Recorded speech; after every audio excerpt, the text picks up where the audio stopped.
I can't help but be so compassionate for people that feel like they have to be on call. Like that's what I think about. Like our society has created such a way of thinking that you have to be available at all times. Like that can wait, you know? That can 1 hour, even less. Come on. Like, I know. That's just crazy. I know. Just be present and that's it.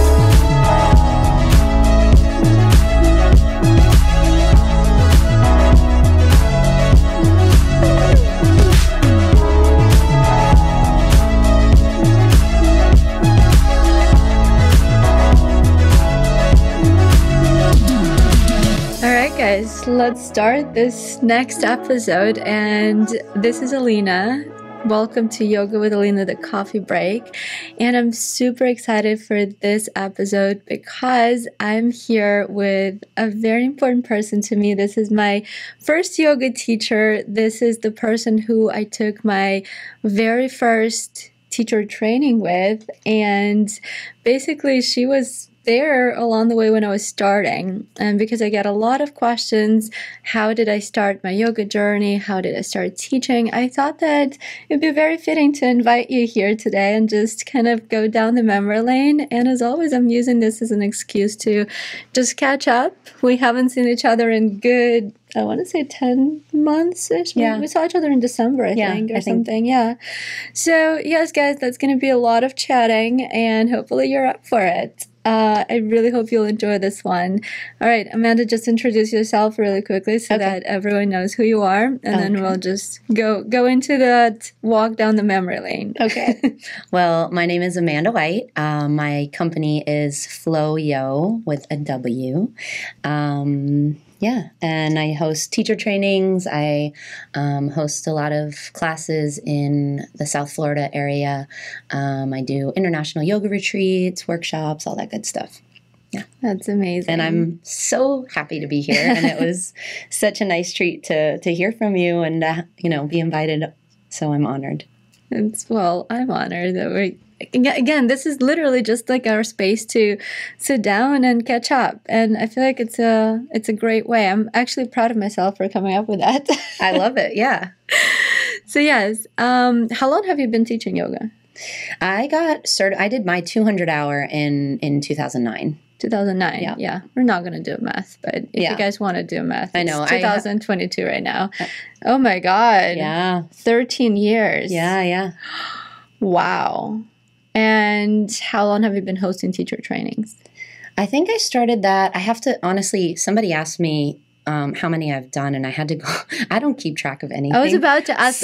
I'll explain where I'm going with this. Okay. Like how many teachers have you seen, like, have you brought up, basically? Well, obviously, probably you don't know the exact number, but, like, we're talking about... I think I did. I think I started it. I always go back and look through my phone at photos and look for the date, and that's how I keep track of things. I lost half of my phone photos. Oh, no. I know. This is sad. It was about a year ago. Oh, that's a bummer, yeah.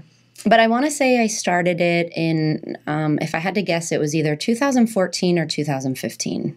Okay. Was my first one. Yeah. Well, so then I was in one of the first ones. I think you were you weren't in the first. I wasn't in the first. Maybe like the second or the third. I think you might have been the second. Yeah. Yeah. Mm-hmm. Wow, you did an amazing job. Thank you. Honestly, to this day, like I'm probably going to say this again throughout this podcast, but I've done teacher trainings after that as well, obviously.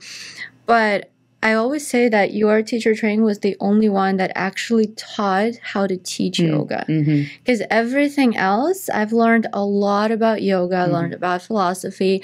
I even learned quite a lot about like anatomy and like different aspects. All of them, they were like focused on different things. Yeah. But yours was the only one who was actually teaching how to teach people.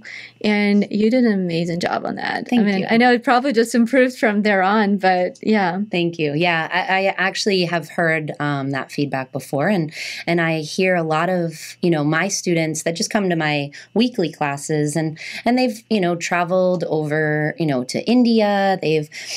They've gone on these beautiful, amazing, self journeys in their 200-hour teacher trainings. But then they come back and they're like, I don't even know what to do. Like, I don't know how to start teaching, I don't know like anything. And you don't know how to apply this thing. Right. Yeah. And that's the thing. And that's one of the things I think that I do really enjoy, like teaching students how to bring it to a room of people that are staring at you, wondering, looking for guidance. And you're amazing at this. Like, I feel like all the teachers, they eventually, those who, grow and become successful in this teaching journey, I guess, they find their specific niche, something that they're very, very much excited about.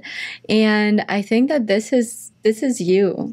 Like, teaching how to teach is you, and it's incredible. Let's go back to where I started. Yeah. Let's talk about me. Yes. Let's just talk about me here. Everybody wants to hear about you. Everybody wants to hear about me. No, not really. I was actually thinking as you were talking about, how you had, how I was your first teacher for teacher training. And then I was like, but I remember you walking through the doors at Satori then, and I was like, geez, was that one of the first yoga classes as well? It was the first. The first. The first. Wow. I've never taken, no.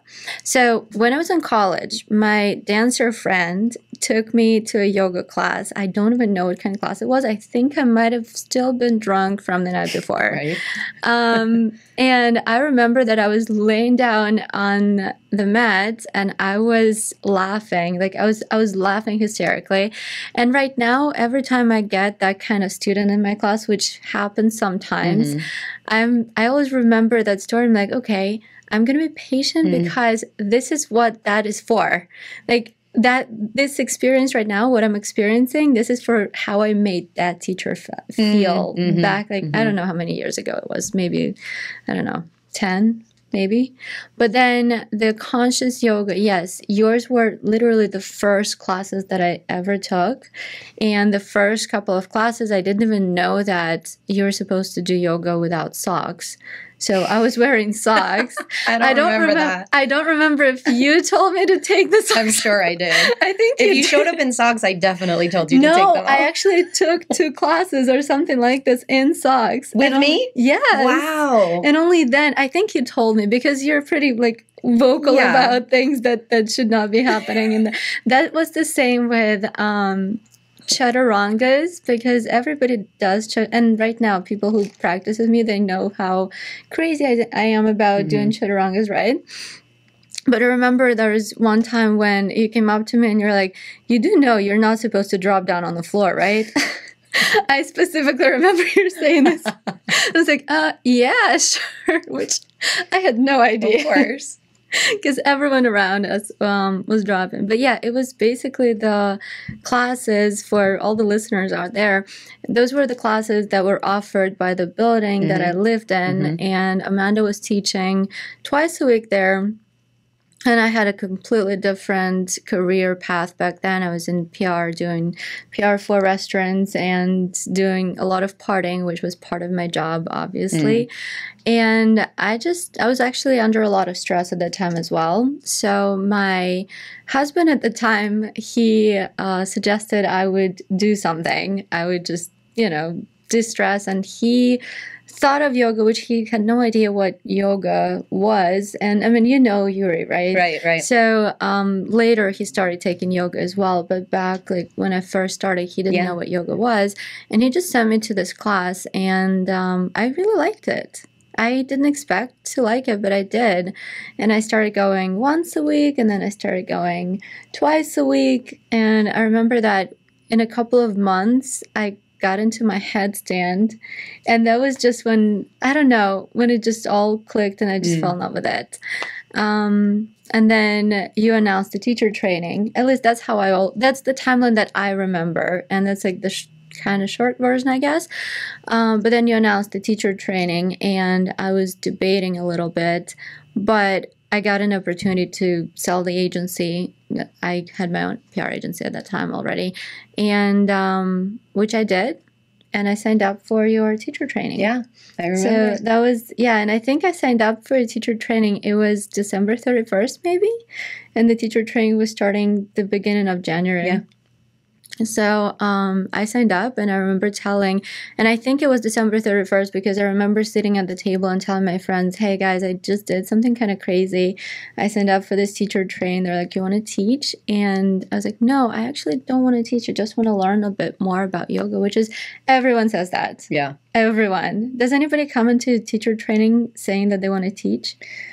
Yes, sometimes. Yeah. Sometimes people have a clear, goal or vision. But I would say most people sign up with no intention of teaching. Yeah.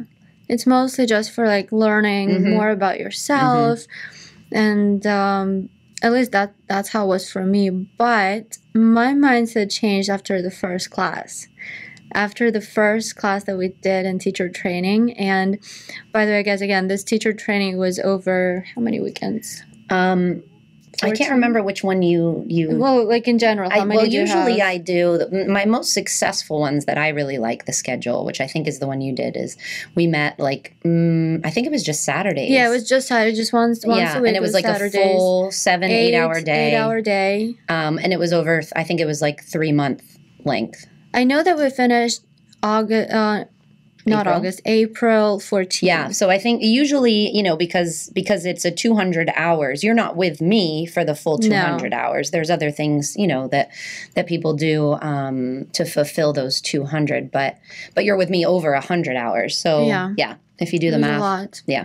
No, it was a lot for sure. It was a lot of work, but after the those first 8 hours of sitting. Yeah, what changed? I don't know if I know this. I don't know. Okay, not exactly after that 8 hours. After that, we had to also go and take different styles of yoga. And I went to take Bikram. And I remember that I got into class and I had so much clarity about what I was doing there. Somehow, just the movements, it was just, I knew that I understand it. And I don't even know how to explain this, but I think you know what I'm saying. Like, I do understand the practice. And by the way, I don't think that a lot of teachers do. At least not a lot of teachers I take. But that was the moment when I was like, I understand this practice. Like, I understand the movements. I understand my body, or at least to the extent that I could understand it back then. And I really enjoyed it. I really enjoyed that feeling. And I enjoyed knowing what I was doing in that class and just moving my body consciously. And I don't even know any better way to explain it. But yeah, probably just a little bit more understanding and clarity. And I was like, I want to do it. I just want to do it. And then I just started going for it. Remember, I was taking all the classes. So part of it, you have to take 50 classes with other teachers. Yeah. You have to do 10 hours of observing. Yep. 20 hours of assisting? I think so. I think that's what 20? I had. Yeah. Yeah. So what that means is that, and this is towards latter in the course, because I've taught you how to, walk around the room, what to see as far as alignment in other people and students and stuff. So those assisting hours are the students that are in teacher training show up to my classes and they walk around the room with me and they assist the students that are there. So they're not vocalizing. When I was doing anything. it wasn't just your classes. It was also other. Oh, was it? Yes. Okay. They were allowing I've us. evolved it over the year. I mean, every course I do, I switch it up a little bit, But honestly, yours was the only teacher training that I've seen that does that. And by the way, when I'm doing my teacher training, which I will eventually someday, I'm stealing that part. I'm sorry, but no, well, I didn't come up with it. I mean, I had to do it in my 200 hour with James Kygar and Judy Weaver. You know, those are my teachers. And so, I'm actually in my 300 hour teacher training right now, and wow, I didn't know that. Yeah, I know. My teacher Caroline Weinbar was just talking about how nothing we're doing is new. It's like I haven't invented anything. That wasn't my idea to have people walk around the room with me. Like that but still, no one else does that. Right. So I think it's such a humbling attitude, and to remember, like, we're just sharing what's been so generously shared with us, and we pass it along, whatever feels relevant, you know? And I always say, a lot of people ask me how to choose teacher training. I always say, don't choose the teacher training, choose the teacher that you really connect with, because you're going to start teaching, at least in the beginning, just like that person. Yep. And if you're not connecting with the way that person is teaching, or if you're not agreeing with some things, it's just not going to work. Because I was in teacher trainings after yours where I wouldn't agree with, but again, I wouldn't agree with a certain understanding of things. So I could already kind of pick and choose what I'm going to take from those people. But if those would have been my very first teacher trainings, I would be very confused, because there were things that I would not understand or would not agree with.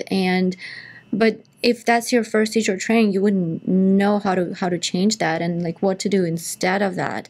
So always choose the person that you're taking the teacher training with, because you're going to be just like them, at least in the beginning. Yeah. Or, I mean, some kind of version of that. Yeah, no, I think it's just a human thing that we kind of like mimic, right? Like who we're learning from, until we find our own way.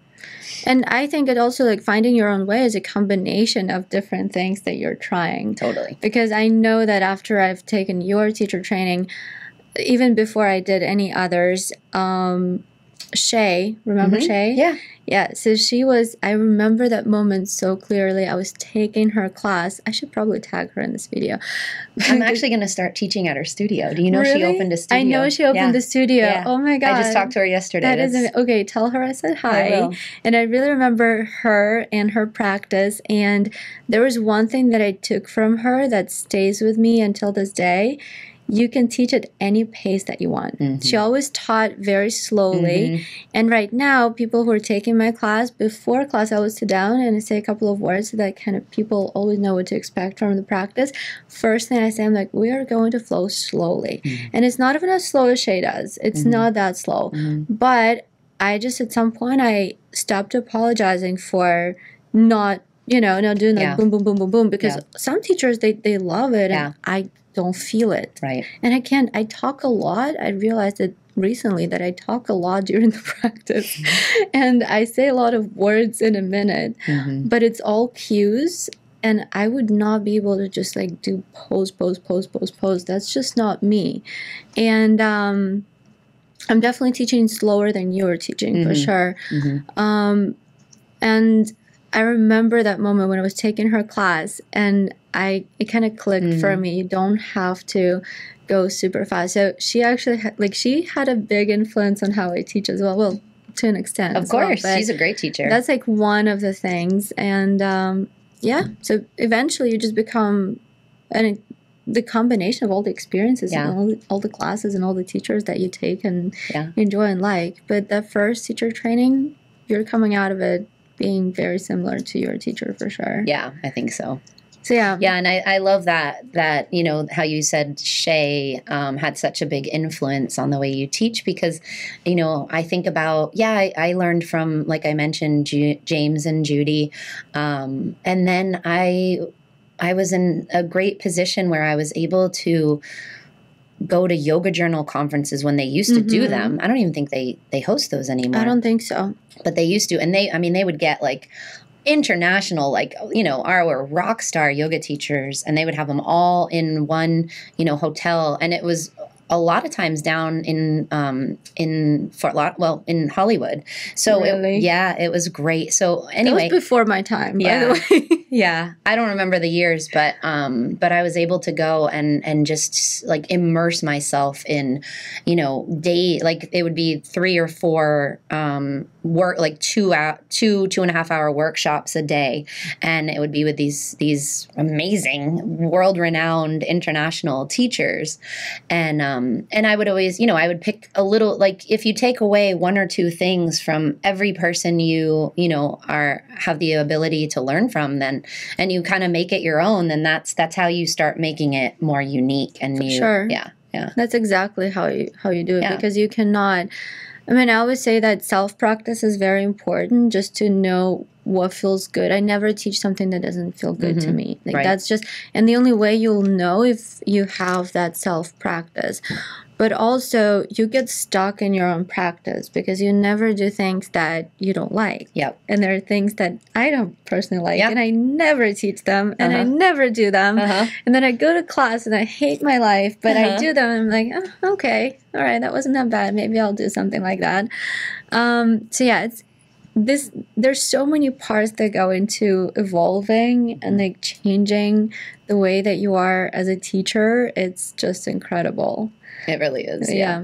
So back to it, this whole spin-off started when I was remembering the how like after the first class, I knew I wanted to be a teacher. I think I remember you saying that actually. Now that we're talking about it more. But anyway, keep going. And then I just dove into this. Yeah. Like, remember, I was doing so like, I finished the course right on time. You did. And I mean, you were the first one, because most, honestly, a lot of people will fulfill the hours with me, but then there's often, like Alina mentioned, there's observation hours, there's assisting hours, there's things, on your own outside, like homework, reading, assignments, doing your own self-practice. And oftentimes, I would say more than 50% of people that sign up don't complete the course and don't ever get their certificate. But you were like the first one of the group, I think. Yes, if I remember. Well, 100%. Yeah. Are you kidding me?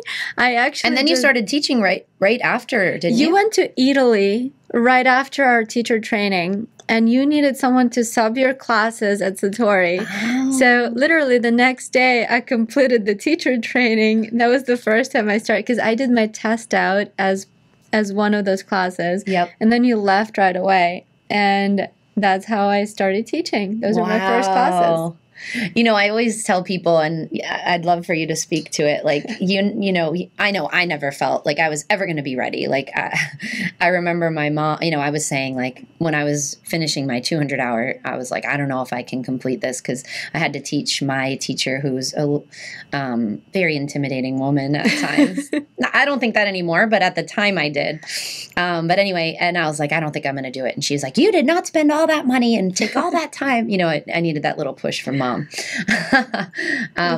So I did complete it, but you'll never feel ready, I think, coming out of it, right? Never. You just had to go in, but there are some things that, first of all, I just had to jump in. And I knew that I actually had nothing else at the time happening, because, again, I stopped with PR.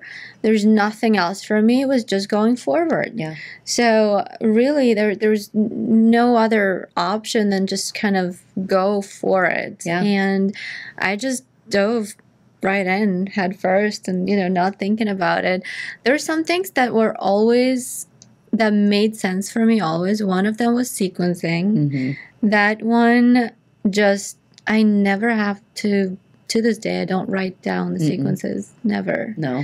And they just kind of happen. I remember for the test out, I was sitting in front of the pool, and I was just trying to kind of write down the sequence, and I think it went as far as like 4 poses, and then I did the rest in my head, and I'm like, yeah, I remember it. It's okay, I'll do it tomorrow. It's fine. And that's how it is right now. Yeah. Still, I never write down my sequences. No, I've never done that either. I do that for my YouTube videos because of the timing. Sure. Because I have to see, and I don't write out the timing, but I know exactly how, like, the amount of poses that would work, and I already also know how it looks on the on the piece of paper, right? What time it's gonna take, but also the way it looks. For example, my videographer guys, they are also yoga teachers. They do not understand what is written over there, because it's just symbols, and like for a triangle, it's an actual triangle. For a tabletop, so the beginning is usually TTCCSSDD. Something like this, which is tabletop, cat, cows, down dog, side stretch, SS, and stuff like that. So no one ever understands what the hell is happening there. But that's just, kind of my sequencing situation. But yeah, my videos are the only reasons I actually do the sequencing. the rest just happens in my head. So that was always easy, and I never stressed about it. And until I got into my later teacher trainings, I never knew that people stress out about it. Yeah. I never knew that people have to think about it. Yeah. And then when people started asking teachers, hey, like, how do you sequence? And I was like, huh, really? Yeah. Really? Do you have to know that? And then I realized that, well, everyone is different, which I already knew. But then that's when I started having a bit more understanding that it doesn't come natural to everyone. Yeah. So I'm kind of lucky with that. Yeah. And yeah, I think that was the best part for me. When I started teaching, I didn't have to worry about that part. Yeah. But the first couple of months, every time you start the class, it's just butterflies, and you're so scared. And until you start teaching, I don't know how many classes regularly a week, it just doesn't go away. But again, to start teaching those many classes a week, however many that is, you have to go through this butterfly thing and kind of, just feel it and just be there for that experience. Do you ever get it during the what's it called, events or something? Well, I don't know if it depends. I remember even like a few years into teaching, if I were to like start teaching at a new studio or something, I would get those butterflies again because I didn't know anybody. I wasn't familiar with the room. So it was just kind of like this, new experience that kind of just set me off. Not in a like, oh my gosh, like I can't do this or I'm going to throw up kind of thing. Like nothing like that. But just more of an excitement. Yeah, probably. Yeah, absolutely. I don't think I think sometimes, it's like it's an excitement or a little, like if it's a new place. I feel I'm sorry for cutting you off, but I feel like a really good way to kind of deal with it, and that's a tip for the new teachers and whoever is dealing with this kind of thing, is to be very open about it and just say it. Hi, I don't know, it's just my first class ever. I'm nervous. And usually people are very responsive to that. And if you're just not feeling something, say it. I do it at this point in my life. It's usually not because I'm scared or excited or, I don't know, have butterflies. But for example, something is happening in my life and I know that the class is going to sound or feel different or look different. I would usually say it and before the class so that people know, and they usually understand. They're usually pretty receptive and pretty open about this whole thing. So one tip for sure is to just vocalize what you're feeling. Yeah. Well, and I would say for another tip, like I know for me, and sometimes it happens if I'm, I don't know, running around, like rushing to class. So maybe I'm right on time, right? And the room is full and they're all kind of looking at me and waiting for me. And I'll like quickly just, before I even like plug in my music or anything, I'll just say, hi, everyone, I'm Amanda. Let's start in child's pose. And you just get everybody down so they're not looking at you anymore. And, and you just kind of have a few moments. You might even do, like I sometimes will get down in child's pose with them, just kind of like ground myself and just kind of, chill out. And also just close your eyes and breathe. Yeah. I was called out on that in my 300-hour teacher training because we were supposed to teach in groups. Like it was groups of 5. And by that time I had already been teaching. So technically not a big deal, but it was also, I don't know, for some reason it did get me nervous because that was one of those teacher trainings where you don't get to teach a lot. So you get a lot of information, but those were like, you have, I don't know, throughout the whole teacher training, maybe 30 minutes of time to teach a group of 5 people. And again, it's 300 hours, so it's a bit different. Right. And also the teachers, they were pretty famous as well. So like I would always, look up to them and you've been sitting on your butt this whole time, listening to them. And all of a sudden you have to stand up and teach, I don't know, 15 minutes of something to 6 people. Nothing, right? Right. But it did freak me out. I remember that. And I stand up and the first thing I say, I don't even remember, but what they called out me on is that when I said, inhale and exhale, whatever, I was counting breaths, I also closed my eyes and I also did those deep breaths, and they're like, that is amazing. You just brought yourself back, you grounded yourself, and then you opened the eyes and you were ready to go. So that's another thing. Just Definitely. take a moment for yourself as well. You're there for others, but you cannot be there for others unless you actually take a moment for yourself. And don't be afraid to do that. Even if it slows down the class, even if you will have to teach slower, or if you lose a couple of minutes on the class, it's still okay. Definitely. Yeah, those things are so important. So important. Just kind of not even, because we all understand it. Mentally, we all understand it, but those things are so important to accept and to actually feel and trust that it's true. No one is going to die. It's okay. Right. If you don't At the end of the day, it's just yoga, right? It's just yoga. Who cares? But yeah, that also probably having like a little routine. One thing that I learned from you, and I didn't hear it in any other teacher training, that was crazy. You always sit down and you say your name. Do you know how many classes I've attended where I don't know the name of the teacher? Well, I mean, I do because I look at the schedule. But technically, I wouldn't have. It's crazy. Wow. It's crazy. And I always remember that was for sure. That was your teacher training. You always introduce yourself. You say, "Hi, my name is." Even if I wonder if I still do that. Do it. If you don't do it, do it. Well, I think if I walk in the room and because I'm at one studio where I teach 5 classes a week, so a lot of times it's people that already know me. So I may not if I know everybody in the room. It doesn't matter. Really? I still do it, and you told us that. I definitely don't. No, if everybody knows me, I don't say it. But I had a class of the other day. I had a class of like 3 people who know me really well. It was 6:30 in the morning. Hi, I'm Alina. Hi, I'm Alina. That's it. I sit down. I'm like, all right, it's time. We're going to get started. My name is Alina. You all know it, but I'm going to say it again. My name is Alina. That's literally just always. All right.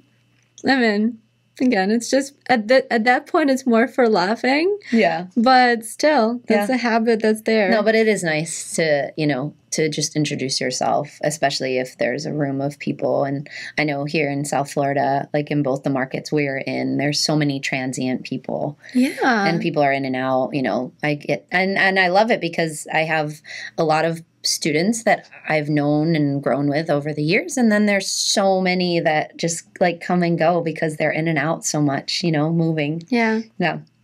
I love that. Yeah. I met so many people through being a yoga teacher. Yeah. It's crazy.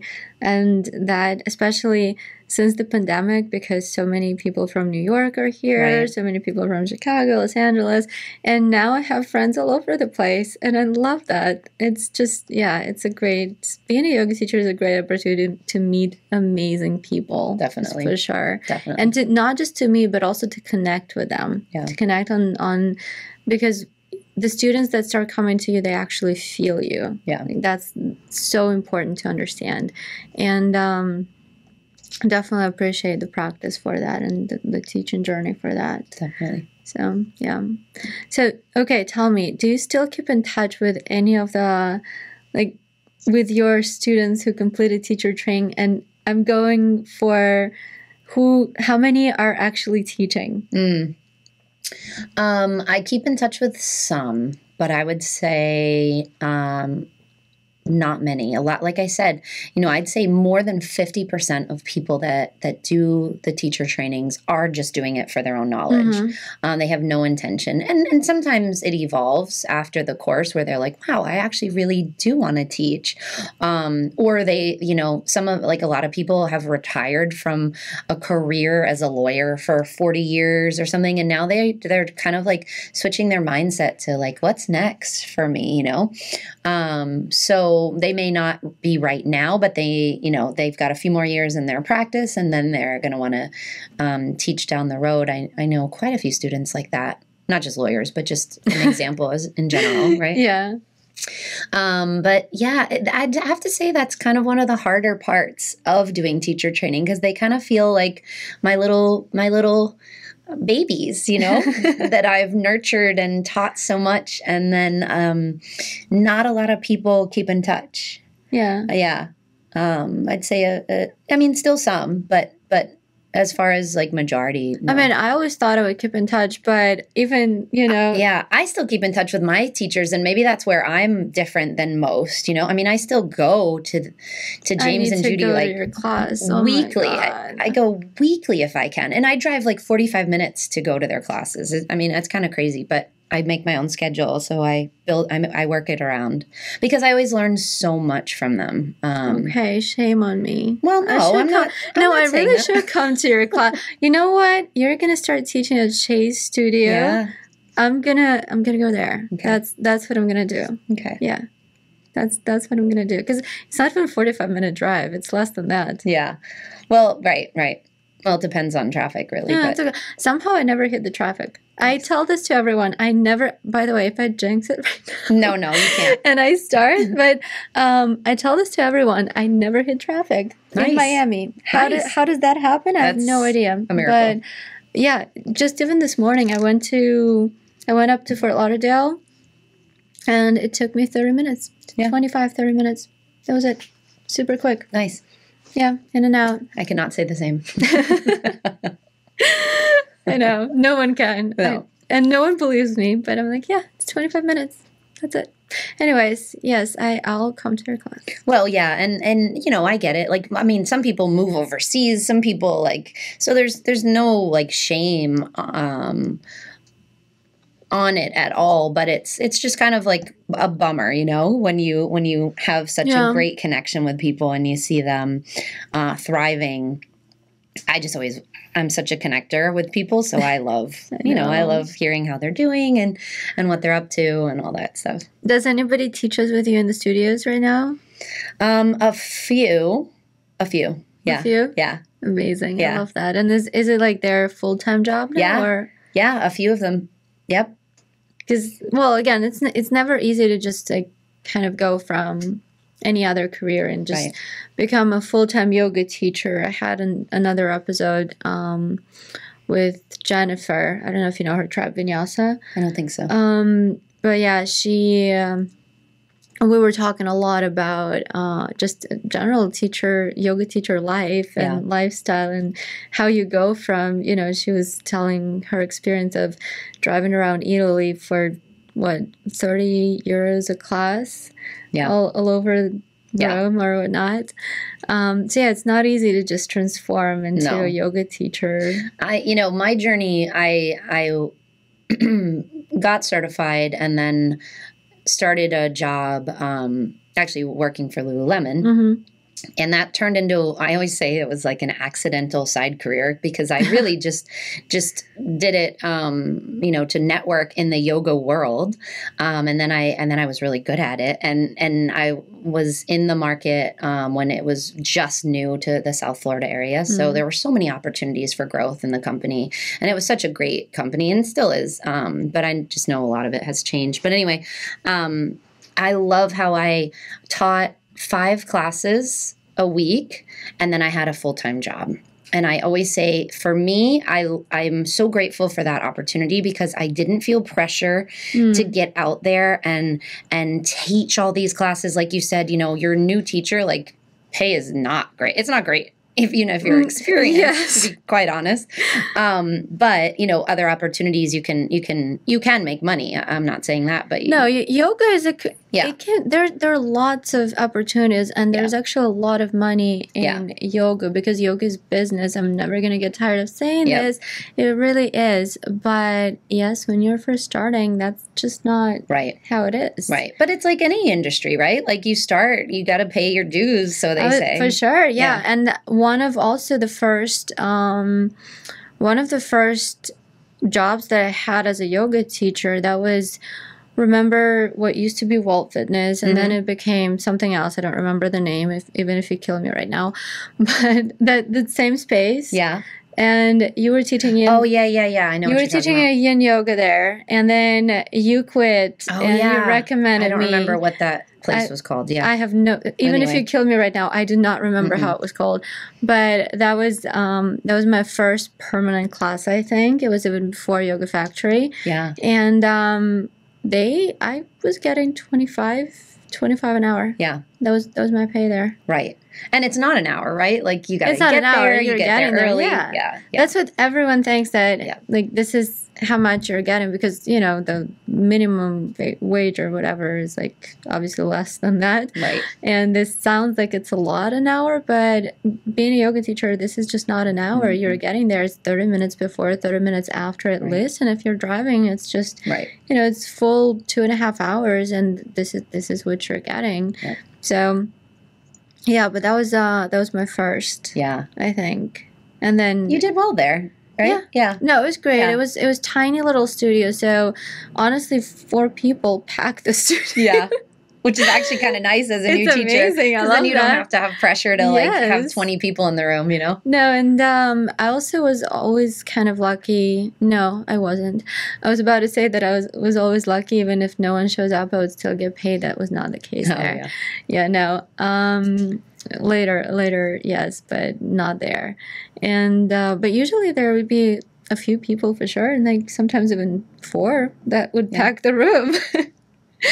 And I love teaching yin, so I don't really, you know, it was great. It was a great job. And then Yoga Factory, where we taught together as well. Yep.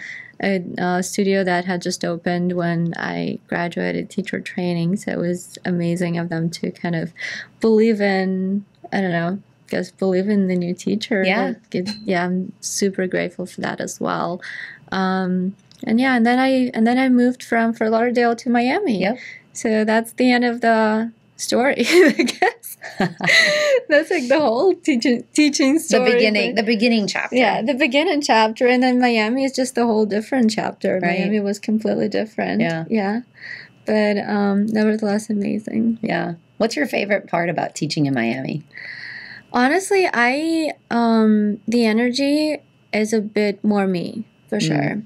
I don't think I ever really connected with people. And it's different crowd. It's very different crowd. For Lauderdale and Miami, very different. I mean, it's different because I teach at Equinox right now, and I teach in all locations throughout, well, South Florida, I guess you would say. And all locations have very different crowds. Mm-hmm. For example, Aventura, those people do not like me. Let me tell you that. Who could not like you? I mean, no, but you feel it. Like, okay. If they come to my class, they enjoy it. But would they like? Anyways, no. Just no. And with that being said, for example, Brickell and South Beach, those classes, I pack the room. Yeah, and it feels like home. It feels like home. Yeah. It feels great, and the energy in the room is absolutely amazing. And you can always feel it when you walk into the room if you feel comfortable or not. Because I'm sure you've experienced that. You walk into the room and you just feel so uncomfortable. Yeah, it was actually my experience a couple of weeks ago, and I know why it was done. It was Aventura. Mm-hmm. And I was supposed to be a substitute teacher and do yin style practice, which again, everyone loves it. Like my yin classes, a lot of people come to that, and but because people don't know me in Aventura, it was a last minute sub, and they decided not to change the name on the schedule. Oh no! Yes, and I know exactly why they did that, because it was a very popular class, and a lot of people came. I didn't even, and the thing is, because they didn't put me on the schedule, I couldn't see it in the app how many people are coming. Yeah, so it was a full room. It was 25 people. I start class always on time, and people there are always late, and they don't know me. Mm-hmm. So we started. People kept showing up, and they kept coming in, and I'm like, okay, really? Like, really? Because again, it's yin, it's very calming, it's like, you know, it's different. And then people come into the room and they see someone, they have no idea who they're seeing right now, and you know, this young girl, and there's just not a lot of trust in that. Let's put it that way. Yeah. Just definitely not a lot of trust. And you just come in and you're like, whoa. So until probably the middle of the practice, I felt really uncomfortable. And then eventually it changed. I felt that shift when we were changing to the other side, actually. I just felt that shift when they started trusting me. You can always feel it. Yeah.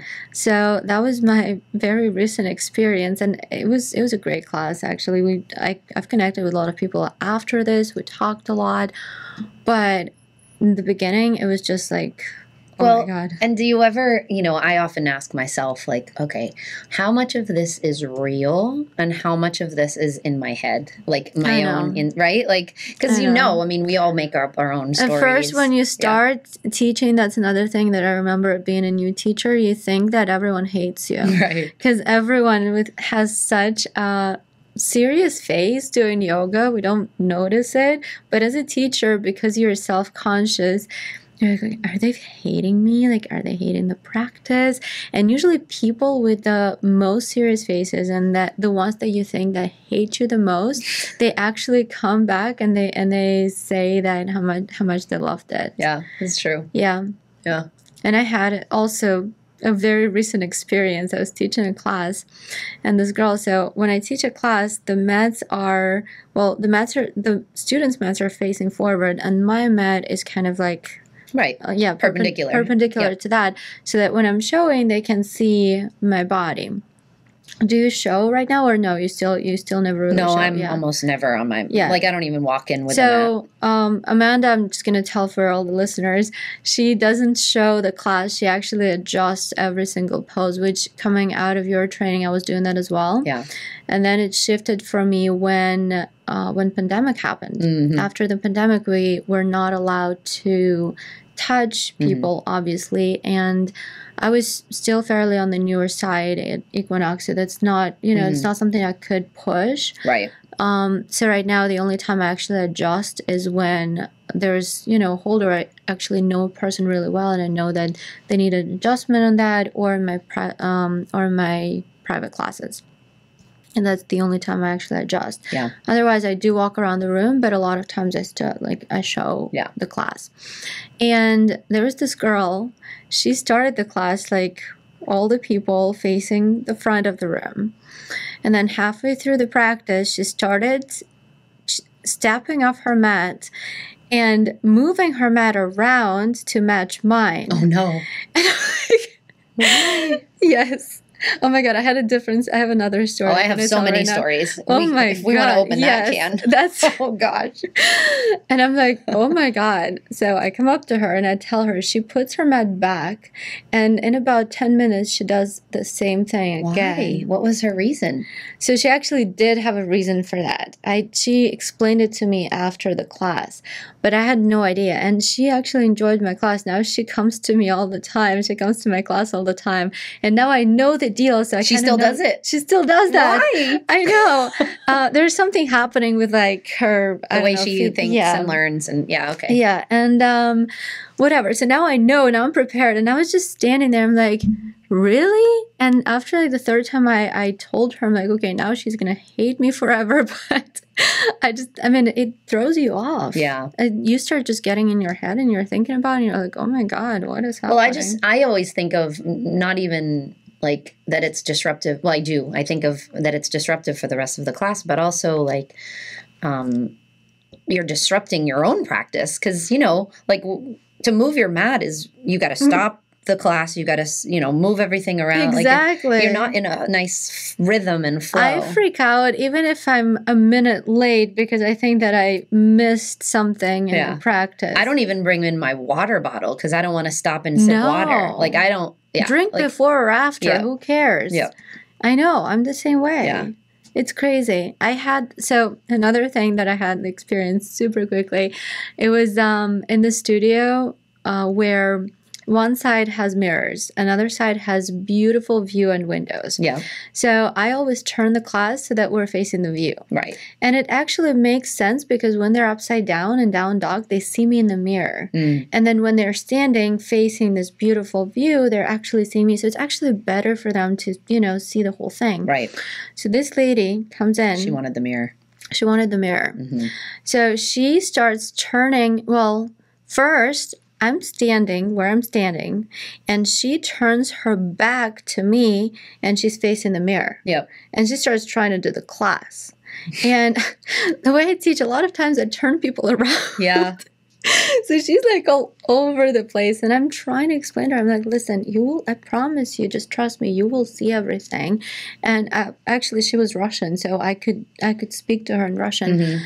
And she would do whatever I would ask her to do for a couple of minutes, and then she would turn back around where she cannot see me, and then she went ahead and complained to the management that she could not see my class. I'm like, no shit, you could not see my class. You're standing, you're facing, you're behind to me. Are you kidding me? Isn't that so interesting how people are just so attached to certain So things? attached. And I always think of like when things like that happen, I'm like always like, okay, this is a little disruptive, and it's kind of like, I'm like, we're human, right? We're going to get irritated. But then it's like, yeah, but how do I look with the things that I'm still attached to? You know what I mean? Like, this is because I believe everybody is a mirror and a reflection of what we don't like about ourselves or whatever. So that's interesting. But no, she had to stop coming to my class. She came again a couple of times and did the same thing. And then eventually she actually had I would say burst out, and she told me that she didn't like my teaching. Okay, then don't come. And, yeah, exactly. And then after class, I told the management, I'm like, listen, guys, she says that she doesn't like it, but she keeps coming. Right. I cannot see this woman in my class anymore. So it's just, we kind of have to just stop that. So they actually had to call her and tell her not to come to my classes again. Well, at least you had the support from management for that. Oh, yeah. That's nice. I'm so lucky right now with all the places where I work. They are amazing support system. Yeah. My family, my team, like, it's just incredible. But, oh, my God, that was an experience. I think I have one quick story. Tell me. Okay. So I was teaching. Stories are always welcome here. It was Kate Yoga, which was in Lauderdale by the Sea on A1A. She's closed recently. Well, closed years ago. But anyway, so this was years and years ago, and I would teach an 8:30 hot yoga class, and it was a small. There was usually 12 or 15 people, and it would get pretty hot because.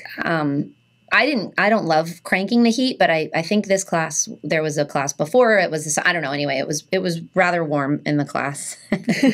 So this woman comes in and she's fine, like she's normal, whatever. And we're about halfway through and all of a sudden she starts like not able to do the class. Like we're in like it's a stand, we're doing standing balancing stuff. And Alina, she gets off her mat. She didn't even have time to get out of the room. She just goes to the back of the room and throws up on the hardwood floor. Oh, my God. She had drank the night before, and then I think she took vitamins that morning and, like, didn't eat.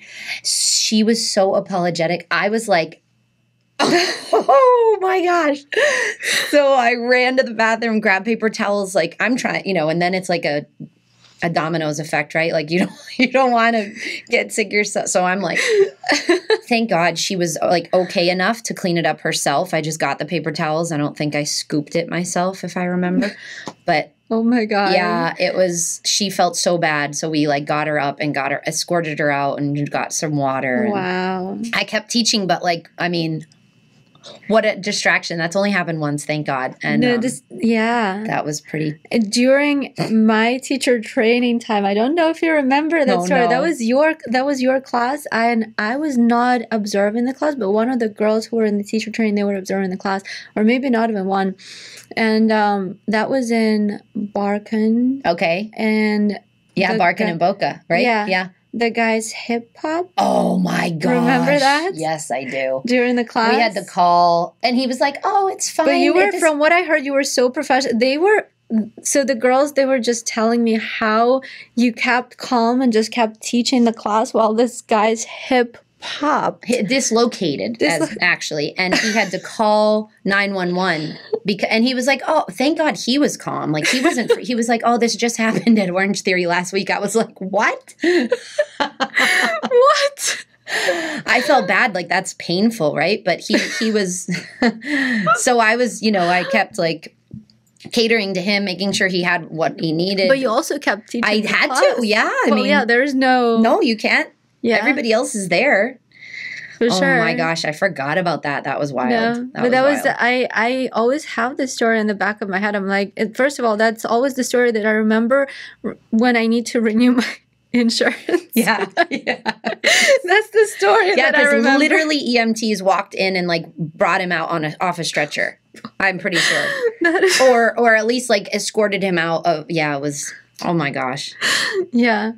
I just felt better that, it was obviously like and he wasn't upset. Like, it was nothing I did. It was just like, yeah. Oh my god. Things that happen. Yeah. And then another... We should write a book. Like, there's so many great stories. There's another, actually, I was in the class, and it was after I had completed your teacher training, and you were teaching the class, and there were people in the back, and I'm one of the students, I actually always go to the front of the room. Even to this day, I always go to the front of the room, because I know that when I'm at the back, everyone can see me. If you're at the front, no one can see you. And that's usually the case. So, and there were some people in the back, and they kept talking during your class. And I remember how you said something along the lines, this is a non-talking practice. And I love that phrase. I love that phrase so much. Since then, I've had people talking in my class. And I think once I said it. I don't remember, but I think once I said it. I usually just, I don't know. I never know how to stop this, how to put a stop to this, but I always admire how you could like put the boundaries, I guess. You have to, or it's like the what's the phrase, the inmates run the asylum or something. Like, you can't let it happen. Or sometimes I'll be playful, like if I might say that like in general on the class to the whole class, and then if they don't get it, it's like, okay, and then I'll be a little playful and like go and be in between, kind of like a elementary school teacher and be like, do I need to separate you two? Like, I'll do something like that. I can get passive aggressive with it. We were laughing on the previous episode. Actually, I was telling the story when this woman, again, everything happens in a yin yoga. This woman kept, like, she was on her phone the whole freaking time. And I just, honestly, I didn't want to, and it was a big class, and I didn't want to really pay attention to her. But I did spend the whole class thinking about how I can kind of address that. Yeah. And the end of the practice, when I said, like, when I was saying, like, the closing words and whatnot, I said, thank you for disconnecting from the outside world. And thank you for being present. Yeah. I don't know if she got it, but I actually don't think she did. No. Probably she didn't, but I felt much better having said that. Yeah. Because in my head, I'm like, I addressed it. I know. I always, that does happen, right? It's like a modern yoga world. But I always go, like, I can't help but be so compassionate for people that feel like they have to be on call. Like, that's what I think about. Like, our society has created such a way of thinking that you have to be available at all times. Like, that can wait, That can, 1 hour, even less. Come on. Like, I know. That's just crazy. I know. Just be present, and that's it, and be there for that experience. Sometimes I'll like, if it's let's say it's a darker studio and their phone keeps lighting up, so it's distracting everybody else. Oh my God. I'll sometimes take the phone and flip it over. Yeah. I don't teach in the dark studios right now, so that doesn't happen to me, but oh my God, that's actually a good tip. We've given some good tips today. Good job. So. Yeah. All right, should we finish with that? We could talk for hours, right? Yeah, we can. Yeah. We definitely I'm sure can. everybody doesn't want to listen to us for hours. Yeah, so. We should we'll do a part 2 with like stories. Actually, that would be a cool episode with different yoga stories. We can do that. We can have more people in here, actually. Well, I don't know how much Grant would be excited about that. That's the studio owner. Yeah. But I think he wouldn't be super excited about a lot of people here. But we do have more mics, so we can definitely try and do a whole like storytelling episode. Anyways, hopefully you guys enjoyed it. I'm so excited that you got to, kind of meet Amanda, because she's an incredible yoga teacher. All the information how you can find her is going to be underneath the video in the description of the podcast on Spotify, so you can find it there. And I really hope you enjoyed it. And I'll see you in the next episode. Thank you so much for staying with us.